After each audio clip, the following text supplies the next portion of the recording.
مثلا دیکھو نا یہ ٹھیک ہو جائے لڑکوں کی لوڑ ہی نہیں ہے.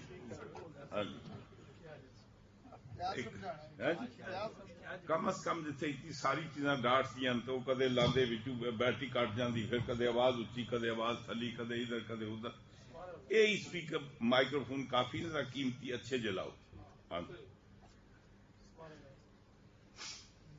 سارے درود شکر ہو جی. اللہم صلی علی سیدنا محمد و علی سیدنا محمد مبارک وسلم صلی علیہ.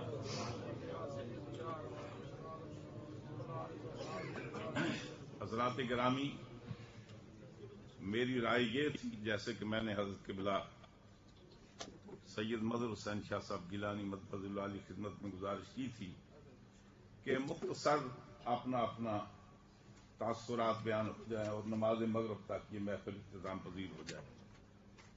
حالانکہ کافی معاملہ طول پکڑ گیا. شعراء کی زبان میں ایک آورد ہوتی ہے ایک آمد ہوتی ہے. آج الحمدللہ علماء کرام جو تقریر فرمانے آ رہے تھے ما سوائے حافظ صاحب کے آورد نہیں تھی آمد ہی آمد تھی.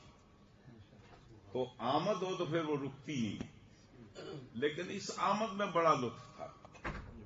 بیگ صاحب کے یہاں بھی آمد تھی لیکن بڑی پر لطف تھی، اور حضرت قبلہ شاہ صاحب کے یہاں تو بہت ہی آمد تھی لیکن انتہائی پر لطف تھی. ماشاءاللہ آپ نے علم کے موتی بکھیرے، ہمارے جذبات کو تسکین بخشی.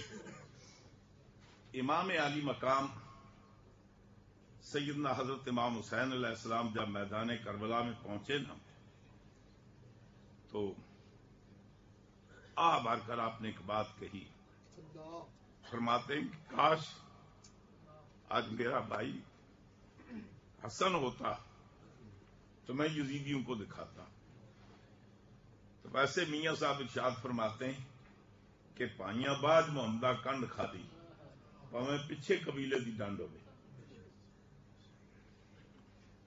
مجھے انتہائی اس بات کی مسرت ہے آج حضرت قبلہ پروفیسر صاحب سید احمد حسین شاہ صاحب ترمذی اور سادات میں جرت کا نشان حضرت علامہ پیر سید مزمل حسین شاہ صاحب جماعتی، یہ اپنے آپ کو عالم سمجھے یا نہ سمجھے ٹیبل ٹاک کا بادشاہ ہے.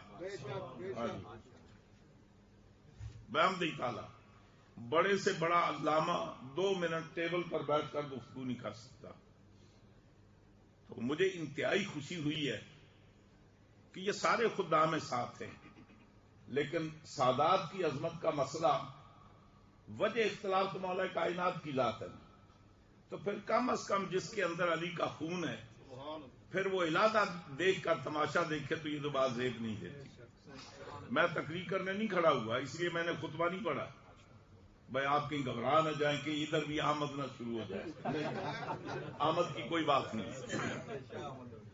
ہاں جی، گزشتہ 11ویں شیف کے عنوان موقع پر میں نے بالکل دل کی بڑھاس سے نکال کر بولے کھلے طور پر بہت کچھ کہا ہے. تو آئندہ بھی انشاءاللہ کہتے رہیں گے. صرف ایک دو بات عرض کرنا چاہتا ہوں. جن کا ذکر ہوا مذکور مضمون کا، نہ جانے کہ حضور مولا کائنات کی دشمنی اور بغض یہ کس طریقے سے ان کی گھٹتی میں یہ شامل ہے. یہ آج اس بات کے گواہ ہیں یہاں حضرت قبلہ پیر سید مزمل حسین شاہ صاحب.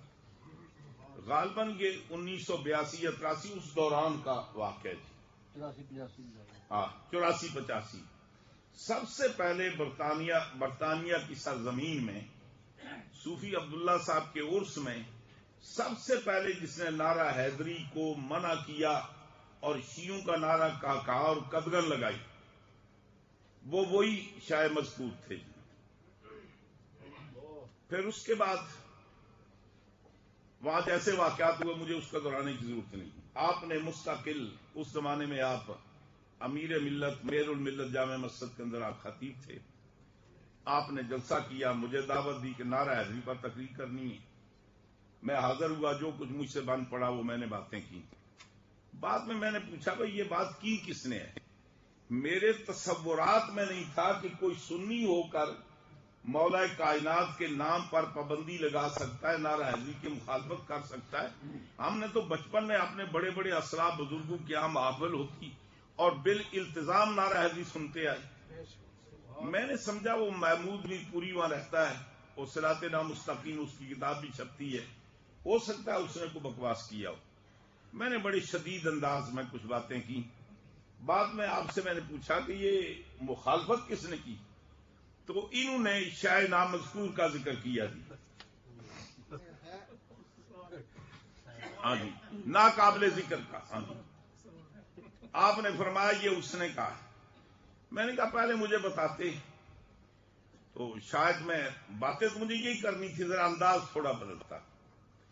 جب ان تک پہنچی بات تو نوٹنگھم میں جتنے ان کے مرید تھے نا، سب سے کہا کہ میرے بارے میں کہ اس کے پیچھے نماز نہیں ہوتی ہے شیعہ۔ باقاعدہ طور پر ان کی پوری جماعت نے میرے پیچھے نماز پڑھنے سے بائیکاٹ کیا۔ علادہ پڑھتے ہم نے، کوئی پڑھتے رہو، کوئی فرق نہیں پڑتا۔ پھر وہ جمعے کے دن جب ہماری جماعت کھڑی ہوئی تو وہ بیٹھے رہے، جب ہم جماعت سے فارغ ہوئے تو پھر انہوں نے نماز پڑھی، اور وہاں اتفاق سے نوٹنگھم کے اندر تقریباً 95% جو ہمارے پاکستانی مسلمانوں کی آبادی ہے وہ بینس برادری ہے۔ چودھریوں کے بھی چند گنتے 5-10 گھر ہیں، اس سے زیادہ نہیں۔ یہ آپ نے نہیں، آپ نے حاجی اقبال صاحب انہی کی فیملی، وہی 5-6 گھر ہیں وہاں۔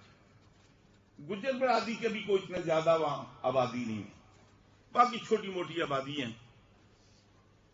تو کمیٹی میں سارے وہ بینس برادری کے تھے۔ انہوں نے جب ان کا حشر دیکھا نا جی، تو کمیٹی نے میٹنگ کی۔ انہوں نے کہا کہ آئندہ جمعے جو آدمی جماعت کے ساتھ نماز نہ پڑھے، علادہ کھڑے اس کی ٹانگیں توڑ۔ یہ اطلاع ان کو مل گئی جناب۔ اچھا، اس کے بعد پھر انہوں نے مسجد میں آنا چھوڑ دیا۔ اب وہ ایک ہی مسجد تھی، اب جاتے کا نماز پڑھنے کے لیے وہ کچھ مہینوں تک بڑے پریشان رہے، ہم کیا کریں، گھر میں نمازیں پڑھتے رہے۔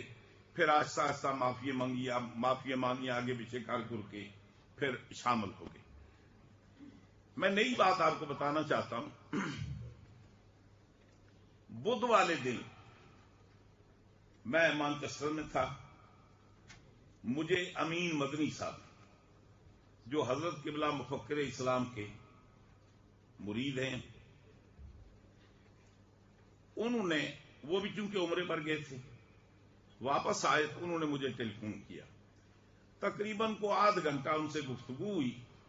فرمانے لگے کہ میں کل آپ سے ملنا چاہتا ہوں، باقی گفتگو وہاں کرنا چاہتا ہوں۔ میں نے کہا آپ ایسے کریں، میرے پاس ٹیلی فون ہے، بڑے منٹ فری ہیں، اس میں کوئی سے تو پورے ہی نہیں ہوتے، آپ ٹیلی فون رکھیں، میں کرتا ہوں۔